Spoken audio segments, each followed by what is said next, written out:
Hello people, welcome back to our channel అప్పు talks. మీ ఇంట్లో కూరగాయలు ఏమి లేవా, అయినా సరే టేస్టీగా తినాలనుకుంటున్నారా? అయితే 1 మినిట్లో అయిపోయే రెసిపీ తీసుకొచ్చానండి మీ ముందుకి. అయితే నా స్టైల్లో నేను ఎలా చేస్తానో చూడండి. ముందుగా కొంచెం రైస్ తీసుకొని దాంట్లో కారం, సాల్ట్ అండ్ గరం మసాలా వేసి మంచిగా మిక్స్ చేసుకొని పక్కన పెట్టుకోవాలి. స్టవ్ ఆన్ చేసి ఒక బాండి పెట్టుకొని దాంట్లో కొంచెం ఆయిల్ వేసుకొని జీలకర్ర, ఆవాలు వేసుకోవాలి. తర్వాత కరివేపాకు కూడా వేసుకోవాలి. అలాగే సన్నగా కట్ చేసి పెట్టుకున్న పచ్చిమిర్చి అండ్ శనగపప్పు వేసుకోవాలి. పల్లీలు ఆప్షనల్, మీకు నచ్చితే వేసుకోవచ్చు, నేనైతే వేయలేదు. అండ్ మెంతి పొడి కూడా వేసుకోవాలి.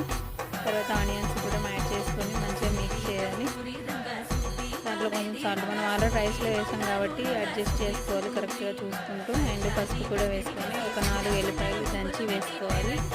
అవి ఫ్రై అయిన తర్వాత మనం కలిపి పెట్టుకున్న రైస్ ఈ పోపులో వేసేసి మంచిగా మిక్స్ చేసుకొని హై ఫ్లేమ్లో ఒక 2 మినిట్స్ ఉంచితే అంతేనండి, టేస్టీ పోపు రైస్ రెడీ.